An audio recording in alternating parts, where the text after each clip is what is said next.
E eu hoje decidi convidar-vos para fazermos uma pequena viagem. Exatamente até o lugar onde nasci, a aldeia onde eu nasci, onde tenho, portanto, as minhas raízes, que é na Beira Baixa. A minha aldeia fica na base da Serra da Gardunha e por trás, lá muito em cima, agora vou experimentar isto aqui, ver se funciona. Ops, não. Funciona apontar para lá. Sim, ali, por trás da Gardunha, está a Serra da Estrela. Na altura em que foi esta fotografia tirada, não havia neve na serra, mas quando é inverno, neva muito mais na Estrela do que na Gardunha, e vou sempre espreitar a ver se a serra está branquinha ou não. É sempre um fascínio quando ela está coberta de neve, mesmo que seja só aquele bocadinho. É mais fácil dizer que a sua terra era atrás do sol posto. Exatamente. A minha terra fica atrás do sol posto. Para mim, a Serra da Estrela fica um bocado atrás do sol posto. Mas aquilo também agora basta atravessar o túnel da Gardunha e do outro lado é a Estrela.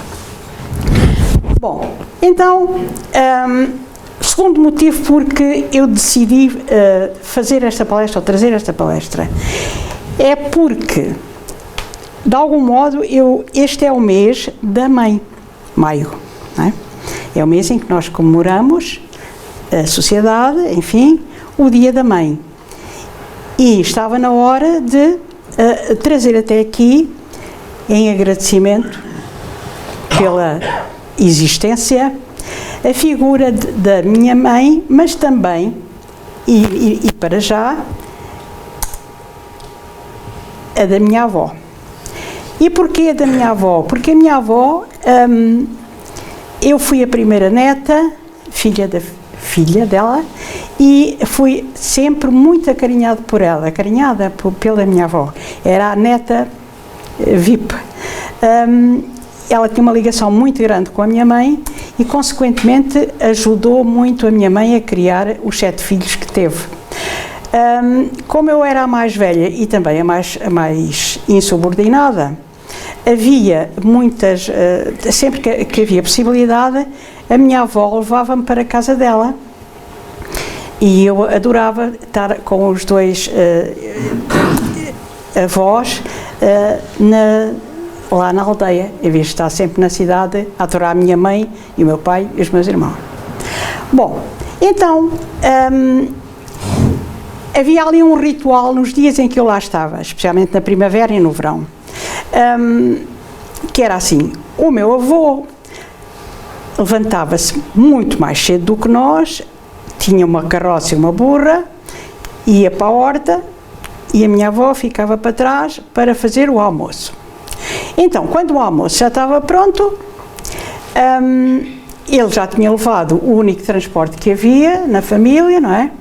E nós tínhamos que ir a pé, ter com ele, à fazenda onde ele estava, para levar o almoço.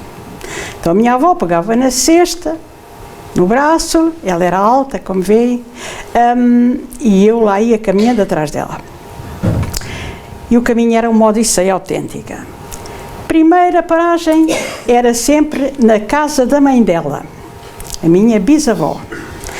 Eu acho que ela levava comidinha também para a mãe, porque a minha bisavó ficou muito cedo viúva, criou 3 filhos, 2 raparigas e um rapaz, e o rapaz morreu na guerra. Portanto, era uma família marcada por essa situação de alguma dificuldade mesmo a sério. Então aí nós íamos à casa da minha avó Maria Joana e seguíamos caminho. A minha avó falava pouco, nunca me lembro dela se rir, era assim muito sisuda, mas era um doce. Havia as coisas muito a sério e se calhar tinha razão. Bom, a conversa era pouca, até que nós chegávamos ao muro do cemitério. Agora vão dizer, já ouvi alguma vez aqui dizer, a Dona Amélia de vez em quando fala no cemitério. Vamos ver. Nesta aldeia, a entrada na aldeia dá-se pelo cemitério. Ou seja, o cemitério... Essa GPS e assim chegou ao seu destino. Exatamente. Não se pode aturar, pois não. Bom, então, isto para explicar, porque é que eu falo do cemitério? Às vezes o cemitério há um caminho que leva ao cemitério. Não é o caso. É a entrada do cemitério, a entrada da aldeia, é exatamente pelo cemitério. Há depois uma outra entrada, que vem do outro lado de Castelo Branco, onde está uma capela. Pronto. Mas indo pela A23, esta é a solução. É o mais perto. E o que é que acontecia quando a gente chegava ao início do muro do cemitério? Para mim, começava o 31. Porque ela andava mais ligeirinha e assim que passava ao muro dizia assim: reza, filha. Eu. E eu, que era tagarela, claro, tinha que ir sossegada e calada até acabar o muro do cemitério, porque senão a coisa corria mal. E era assim todos os... Eu já estava à espera que viesse o tiro. Entretanto, ela ia caladinha, quando acabava o muro do cemitério, que era comprido, que sei lá, então já podíamos falar. A verdade, porém, e isto nunca mais me esqueceu, marcou-me, tanta vez eu esperei e tanta vez ela atirou.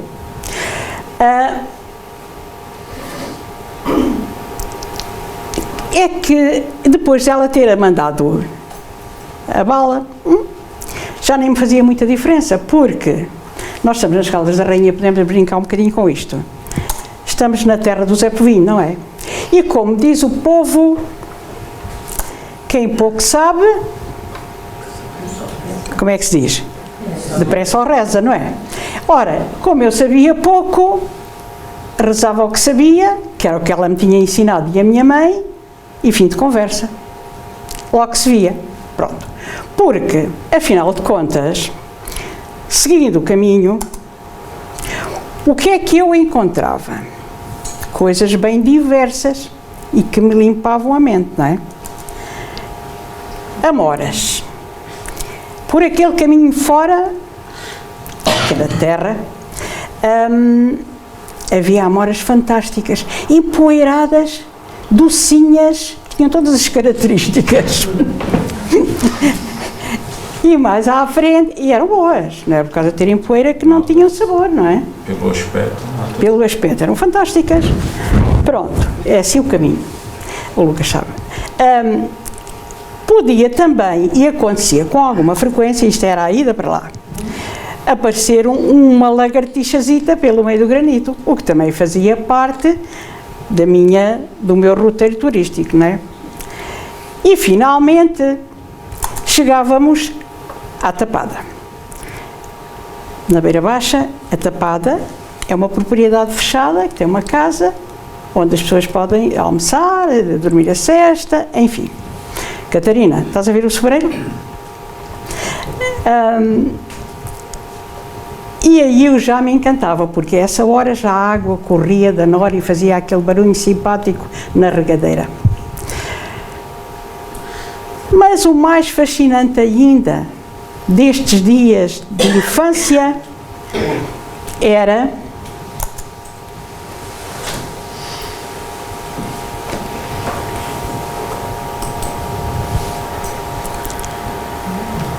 a Ribeira.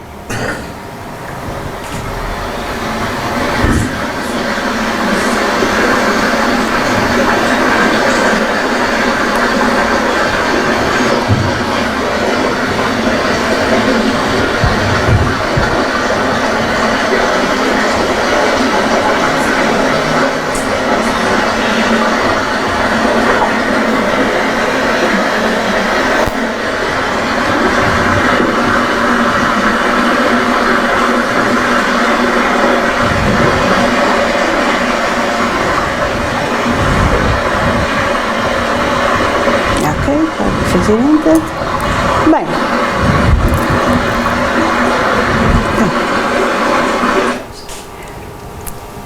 esta ribeira fica exatamente lá ao fundo da propriedade. Isto é, era só andarmos um bocadinho pelo feno fora e tinha este espetáculo fantástico. Então, era sempre motivo para mim de alegria íntima, porque eu sou uma pessoa muito, digamos que reservada, isolada, com alguma dificuldade em socializar, e isto para mim era o paraíso. A verdade é que em relação àquilo que brincámos há bocado sobre o Zé Povinho, que pouco sabia, depressa ou reza, as coisas mudaram no dia em que eu conheci Allan Kardec. Era da sua terra. O codificador da doutrina espírita. Como? Pensei que era da sua terra. Nunca se sabe. Bom, o que é que acontece? Allan Kardec, eu posso dizer, sem errar, não erro de certeza, que a minha vida espiritual se divide em duas partes, antes e depois de ter conhecido Allan Kardec. E aquilo que ele, o ensino que através dos espíritos ele trouxe até ao mundo e que está compilado nas 4 obras da codificação espírita. O Livro dos Espíritos, 5 aí, para tanto erro. O Livro dos Espíritos, o Livro dos Médiuns, o Céu e o Inferno, a Gênese e o Evangelho segundo o Espiritismo. Essas obras contêm toda a doutrina espírita. E eu vou-me servir unicamente nesta palestra da obra O Evangelho segundo o Espiritismo, na parte que diz respeito à prece, à oração. É um bocadinho discutível, porque a minha avó mandava rezar. Rezar é dizer texto aprendido, era o que eu dizia. Eu também sabia pouco, depressa só rezava. Pronto. Prece é diferente. Oração também é diferente. Porque se nós formos a ver bem, a palavra oração pode ter várias conotações. Tipo, o Lucas é um excelente orador. Não. Não é? É um exemplo? Não. Não é? Então vamos arranjar outro que valha? Ou não vale a pena? Divaldo é. Pronto, Divaldo Franco é um excelente orador.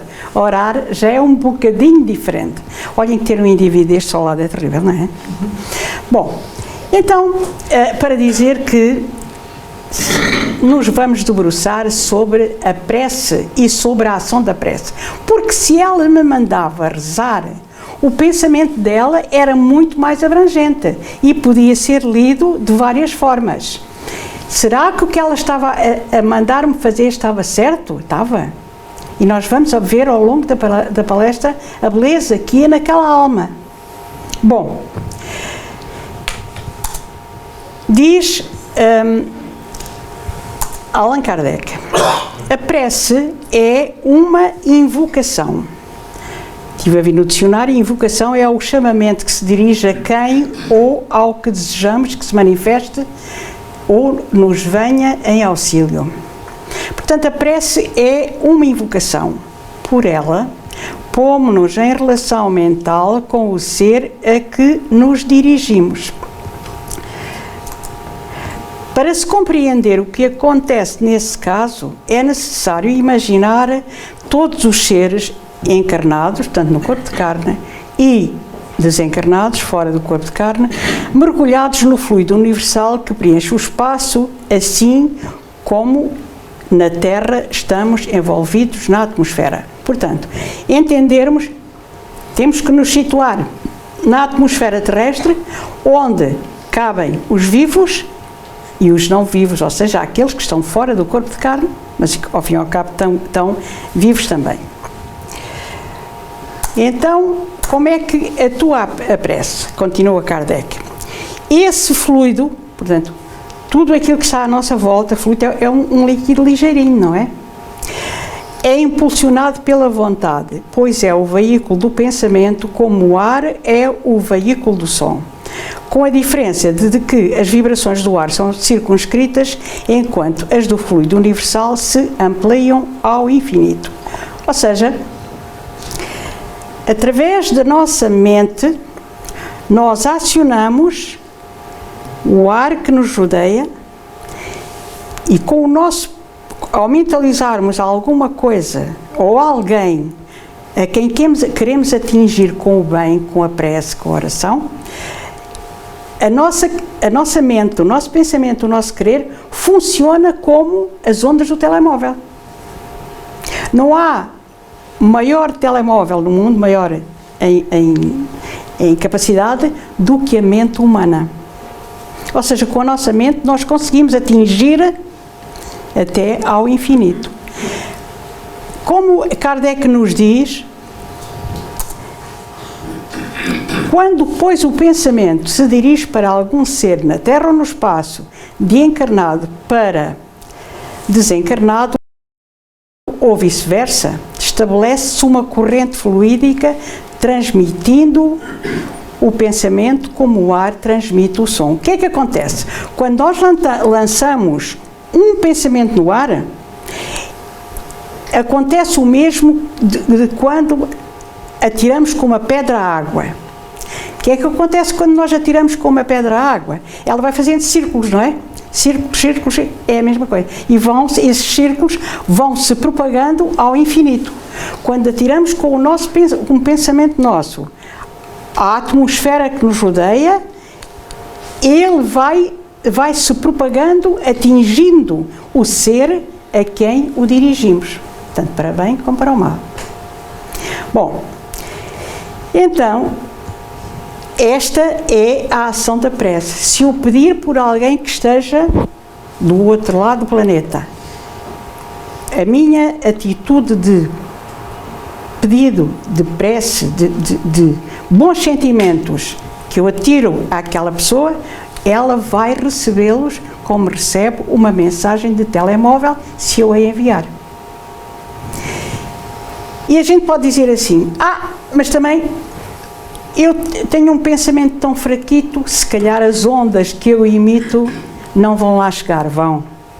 Porque elas, apesar de nós sermos gente, ou pelo menos eu ser gente com pouco ânimo, pouca vitalidade, para fazer ali uma prece sentida, não, basta o nosso querer para que até lá nós atinjamos, os bons espíritos nos ajudem e amplifiquem o nosso querer. Ok?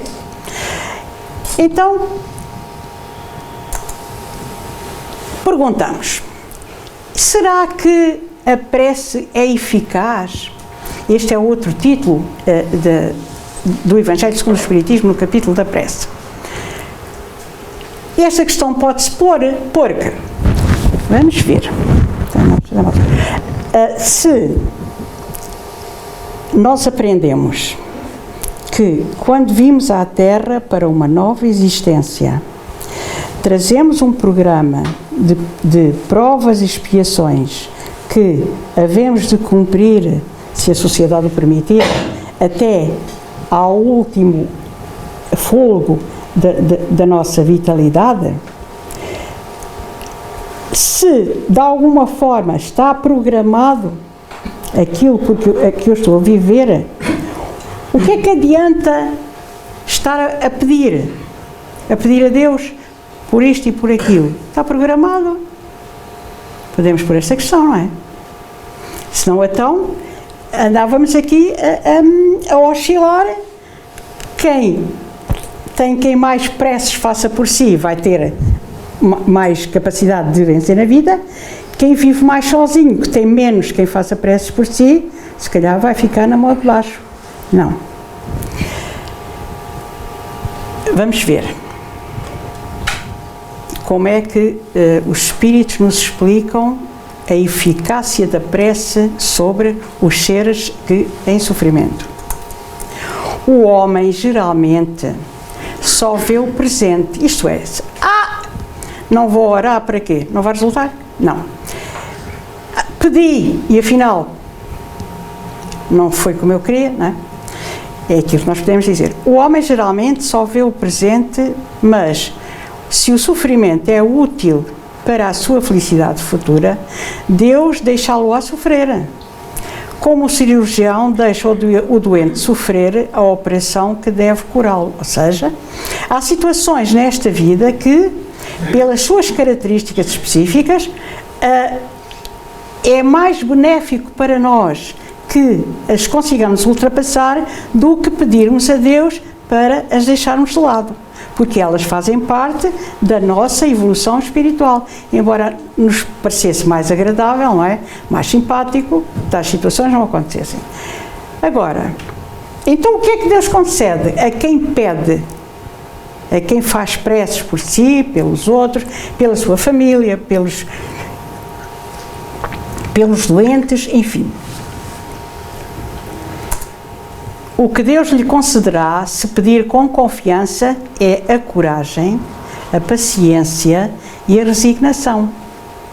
E, de facto, há pessoas que são de uma resignação inconcebível. Estão a aceitar as provações porque estão a passar com muita categoria e com muito mérito, não é? E o que ainda lhe concederá são os meios de se livrar das dificuldades, porque quando a gente pede é porque tem dificuldade, não é? Então não pede. Com a ajuda das ideias que lhe serão sugeridas pelos bons espíritos, de maneira que lhe restará o mérito da ação. Ou seja, embora nos pareça que a prece não resultou, ela resulta na medida em que os bons espíritos nos dão sugestões e ideias para que nós possamos ultrapassar aquela dificuldade com mais êxito, sem entrarmos no desânimo. Depois ainda, Deus assiste aos que se ajudam a si mesmos, ou seja, àqueles que pedem ajuda para si mesmos. Segundo a máxima, ajuda-te e o céu te ajudará. Se nós tivermos confiança, fé, a certeza absoluta de que alguma coisa vai mudar com aquela prece, o céu nos irá ajudar de alguma forma. E não aos que tudo esperam de socorro alheio sem usar as suas próprias faculdades. Fica mais fácil. É o destino. Também não me ajudaram. Fiquei para aqui. Ou seja, na vez de atuarmos no sentido de ir à procura de alguma coisa que nos possa melhorar a situação, encostamos-nos, porque, pronto, somos uns desgraçados e acabou. Não é? E não é assim que Deus nos ensina. O que Ele nos ensina é ajuda-te, temos que nos ajudar, temos que nos mexer. É essa a diferença. E há depois ainda neste capítulo que eu não acrescentei para não ficarmos com muito texto, há um exemplo curioso. O facto de estarmos encaixados num programa reencarnatório não significa que ele é taxativo e que tem que ser assim e não saímos daquelas duas barras, não. Ele pode ser modificado e está sempre a ser modificado pela ação do ser. Porque eu tenho aquele programa, mas eu tenho o meu livre-arbítrio. Eu faço das situações que se me põem à frente, resolvo da maneira que eu muito bem entender. Portanto, se eu pedir a Deus que me ajude, eu vou ter as tais intuições que me hão de ajudar a ultrapassar aquela situação com mais facilidade. E o exemplo que lá está, que eu acho muito curioso, percebes perfeitamente, é Deus pode ajudar-nos e adoçar aquela situação sem que realmente ela estivesse integrada no nosso programa reencarnatório. Os Espíritos ensinam-nos que esse programa está sempre a ser alterado, dependendo das nossas ações. Como? Dá este exemplo. Não é por causa, está no Evangelho segundo o Espiritismo, não é por causa de nós adiantarmos 10 minutos ou um quarto de hora nos ponteiros do relógio que o mecanismo modifica. O mecanismo mantém-se. Portanto, há situações em que a prece sentida pode alterar o decorrer da existência, tal como num relógio nós podemos andar com os ponteiros para a frente e nós estragamos o relógio, pois não. Fica tudo como até aqui. Bom, então, temos sempre que ter em conta que prece sentida será aquela que nos pode aliviar daquilo por que nos vamos deparando na Terra. Agora, se nós podemos orar ou fazer prece em todo o lado. Em todo o lado. No centro, na estrada, enquanto conduzimos, pensar em Deus, interessante e tal. Em casa, quando nasce um pintainho, lá em casa nasce um pintainho anteontem. Quando nasce um pintainho, a gente vai lá ver o pintainho, é encantador, pronto. E agradecemos a Deus termos toda aquela oportunidade de ver aquilo e começam logo a andar, não está bem? Bom, então isto para dizer, à vista de nós, que é uma prece de agradecimento a Deus por nos ter dado a oportunidade de ver aquela maravilha. E já vamos ver à frente em que se desdobra a prece. Mas vamos lá continuar. Eu queria deixar um espaço para perguntas e respostas. Então, e porquê que a minha avó havia de mandar rezar aqui? Se em todo o lado, escusava de vir com a sentença que me irritava. Ora bem, está também na codificação espírita o motivo, porque na sua simplicidade a avó mandava rezar aqui. Vamos ver. O Espiritismo ensina-nos que existe morte e desencarnação. São coisas diferentes. Uma pessoa morre quando o seu coração deixa definitivamente de funcionar. Desencarna quando se completa o desligamento entre o espírito e o corpo físico. E isso pode levar algumas horas ou prolongar-se por vários dias. Ou seja, a pessoa pode morrer, faz o funeral. No entanto, ainda o ato de desencarnação não se completou. Está claro que a minha avó não sabia isto. A gente agora é que estudou, depois de encontrar Kardec. Ela fazia isto de uma maneira intuitiva. Porque ao passar ali, quanto muito ela recordaria os seus que estavam ali sepultados e nada mais. Bom, portanto, isto para dizer que desencarnar não tem a ver com morrer.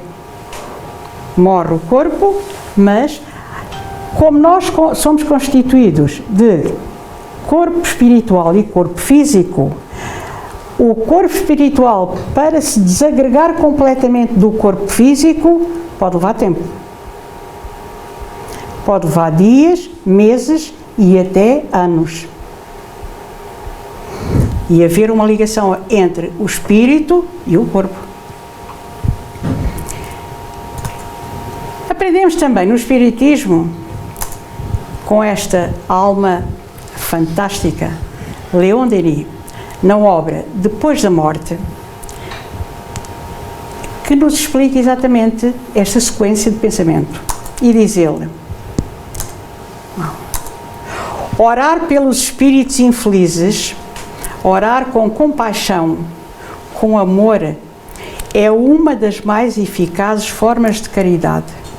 Todos podem exercê-la, todos podem facilitar o desprendimento das almas, abreviar o tempo de perturbação porque elas passam depois da morte, atuando por um impulso caloroso de pensamento, por uma lembrança benévola e afetuosa. Ou seja, com a nossa prece nós podemos ajudar a que a tal libertação que eu falei entre corpo físico e corpo espiritual se complete inteiramente.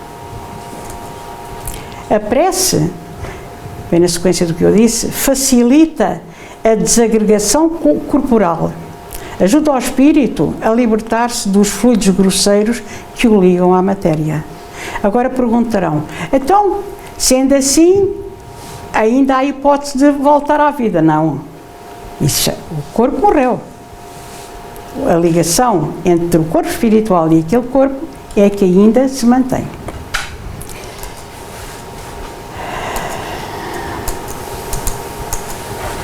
A prece por outrem, que era aquele caso, pelos nossos parentes, pelos infortunados e enfermos, quando feita com sentimentos sinceros e ardentes, pode também produzir efeitos salutares.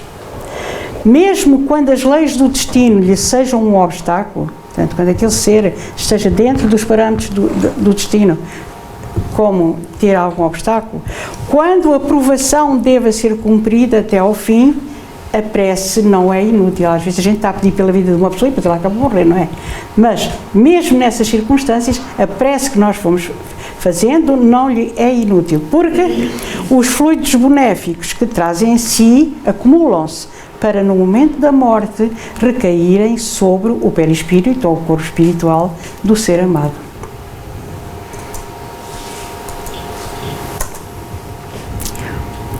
Na obra O Céu e o Inferno, no capítulo 4, no que diz respeito a espíritos sofredores, Allan Kardec faz uma abordagem a uma manifestação, são 4, mas pronto, de um espírito que se encontrava em sofrimento. Era um jovem, teve um acidente e manifestou-se através de um médium que o conhecia, se bem que indiretamente. Na primeira vez que o espírito se manifestou, foi no dia 8 de março de 1860, ele só se manifesta com dores e pouco mais do que isso. Tem sofrimento e que está muito perturbado, pronto. Mas no dia 18 de março desse mesmo ano, ele diz, numa outra comunicação, que ainda está ligado ao corpo. Apenas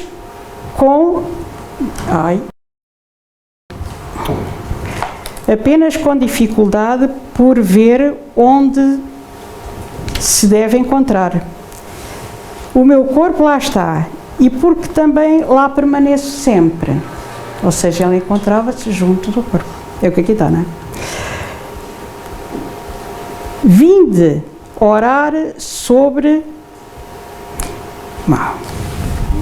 Vou ver isto sem necessidade nenhuma, não é? Então, o Espírito pede o seguinte. Os olhos são para isso. Vinde, tento exercitar os olhos, não é, Lucas? Vinde orar sobre ele para que eu me desenvencilhe desta prisão cruel. Então, o Espírito pede ao médium que vá orar junto do sítio onde está o corpo para ele se desenvencilhar dele. O médium não ligou. E mais tarde, numa outra comunicação, ainda há outra, mas depois vocês veem, o Espírito, o médium não ligou, ele pediu para ir rezar junto do lugar onde estava o corpo, e eles não foram. Mais tarde, o próprio médium faz uma visita ao túmulo do jovem, e ele ali manifesta-se, agradecendo a visita que ele está a fazer ao seu túmulo, que se sente muito mais aliviado e agradece tudo o que naquela sociedade fizeram por ele. Pronto, isto de algum modo vem de encontro àquilo que a minha avó tentava transmitir, embora empiricamente, porque ela não sabia ler uma letra. Bom, no centro espírita, no que diz respeito a comunicações e auxílio a seres desencarnados que se encontram a passar por dificuldades, avançamos um pouco mais nessa área, através da prece na reunião mediúnica. No centro, existem reuniões privadas com médiuns e dialogadores, também chamados vulgarmente doutrinadores, que quando um médium dá uma comunicação de um espírito, quando o espírito se serve do médium para dar a comunicação, alguém se abeira e tenta ajudar, conversando, dialogando. É claro que não são espíritos simpáticos. Esses já não precisam de gente como nós, não é? Esses já estão noutras esferas. São espíritos que necessitam de conversar connosco, exatamente porque ainda se encontram muito mais na esfera terrena do que na esfera do espaço. Às vezes são pessoas perturbadas, tristes, magoadas, revoltadas, que não querem conversa. Acontece também que temos que utilizar algumas técnicas, digamos que de convencimento, para que aquela pessoa alivie da sua revolta íntima, que faz com que não veja o mundo que o rodeia. E durante essas conversas, esses diálogos, o que é que acontece? Uma das técnicas que funciona, posso dizer sempre, é quando o convencimento não é assim tão simples e linear, parar. Agora vamos conversar um bocadinho. Vamos conversar, escusamos de não estar aqui a agredir o resto da noite. Vamos conversar um bocadinho. Conte lá. Sabe rezar? Não, sei. De certeza. Se calhar está-me a enganar. Mas a sua mãe ensinou a rezar e a sua avó. Não quer saber disso, não sei rezar. Paciência. Sabe como é que fazemos? Rezo eu. E o que acontece é que uma frase, 2 ou 3, de uma oração que o Espírito tivesse aprendido, ou então que seja ditada pelo coração do doutrinador, isso depende das situações, não é? Ali ao meio, o Espírito quebra. E muitas vezes acontece no Pai Nosso, que ele diz que não sabe, nós rezamos sozinhos e ele ao meio começa-nos a acompanhar. Então sabia. E essa técnica resulta de uma forma fantástica. Imediatamente o trazemos para o nosso lado e ele entende que há mais alguma coisa porque vale a pena lutar, viver e ir à procura daquilo que lhe interessa para a sua situação específica.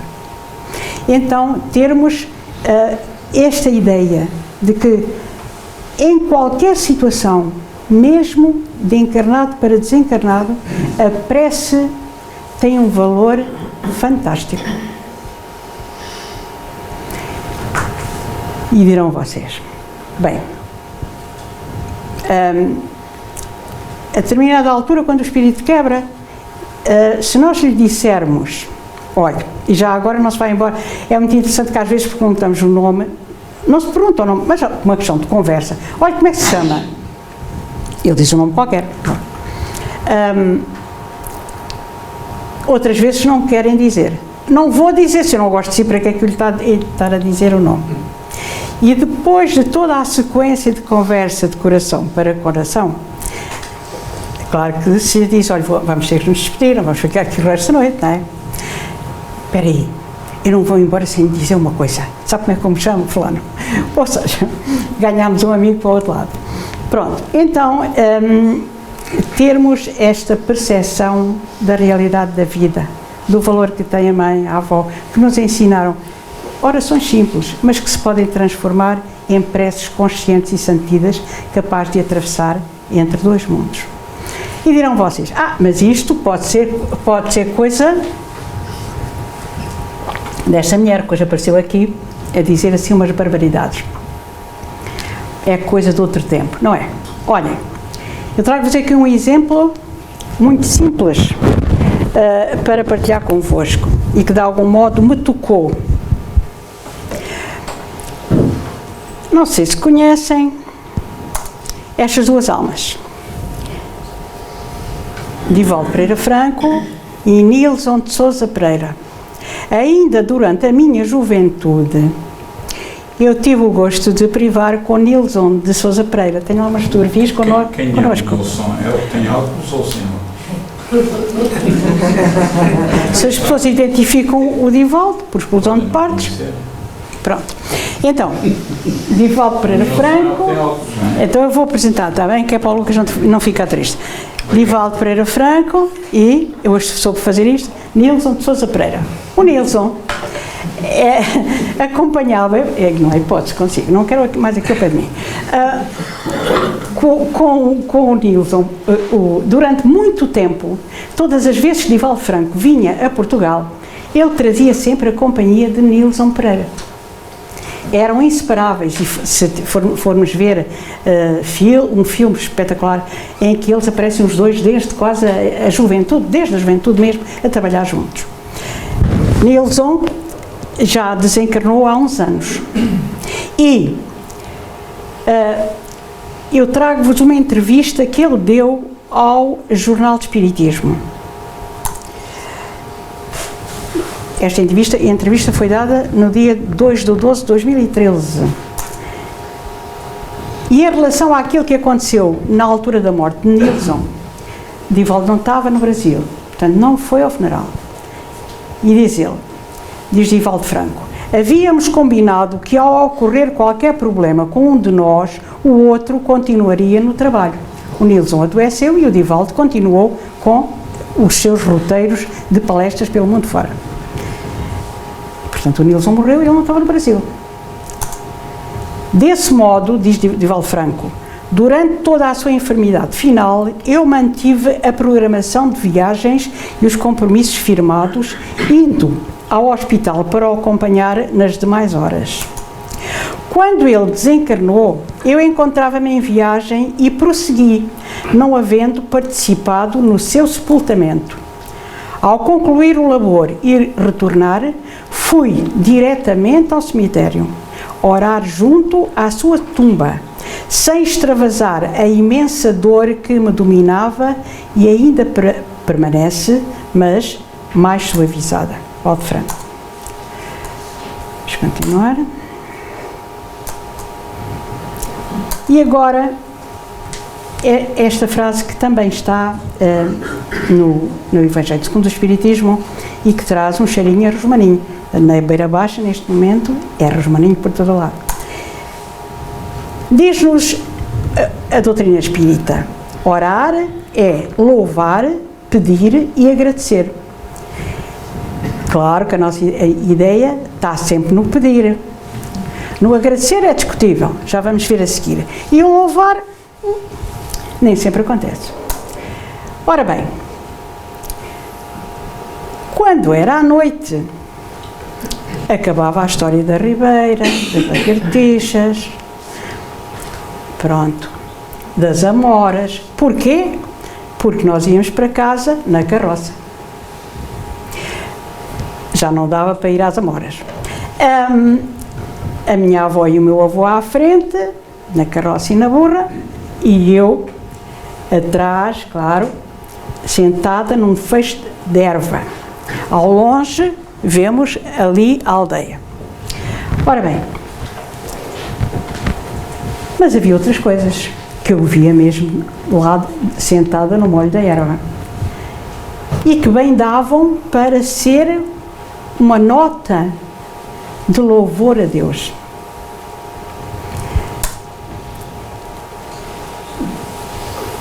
Ora vejam, já as ovelhas adormeciam e as garças faziam do lombo das ovelhas o lugar simpático para dormir. Esta é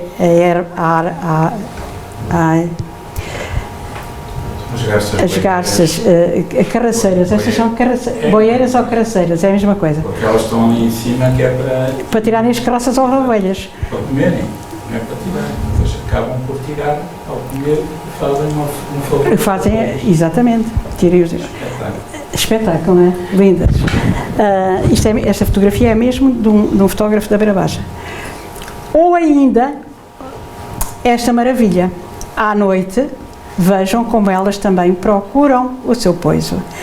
Ora, olhando estas cenas no cair da tarde, é para louvar a Deus, não é?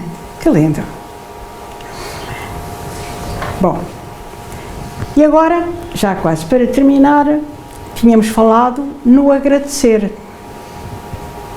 Ora, vejam. No Evangelho de São Lucas,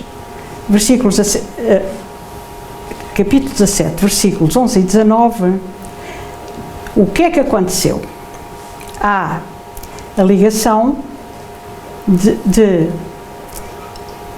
da cura de 10 leprosos, não é? Jesus curou 10 leprosos.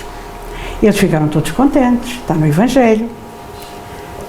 Quantos voltaram para trás, quando viram que estavam curados, para agradecer a Jesus? Nós somos iguais. Escusamos de tirar teimas. É exatamente a mesma coisa. Agradecer fica pelo caminho. O que não fica pelo caminho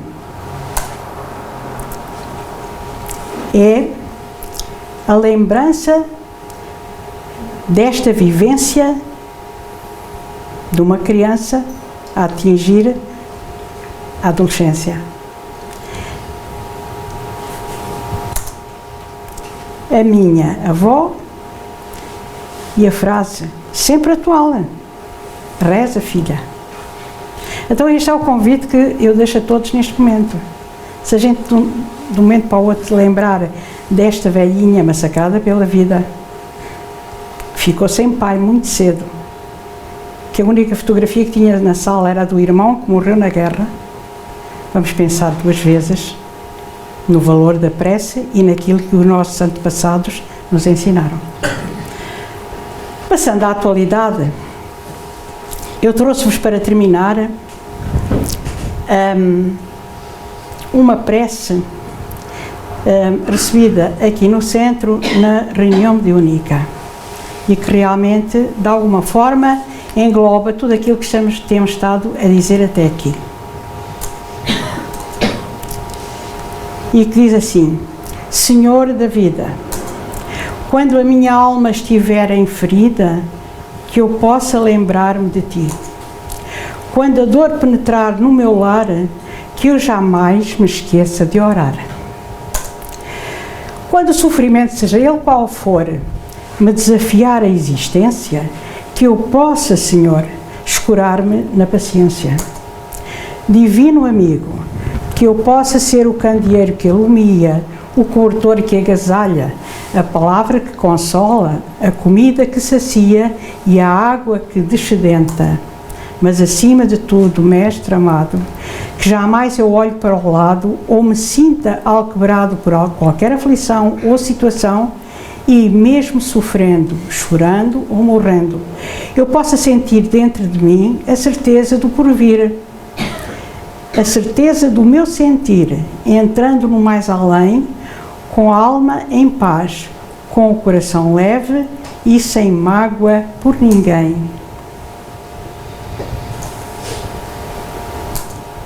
Obrigado, Senhor, pela lucidez deste momento que me faz ter alento. Obrigado pelo discernimento sobre a vida, para que nela não perca a minha corrida.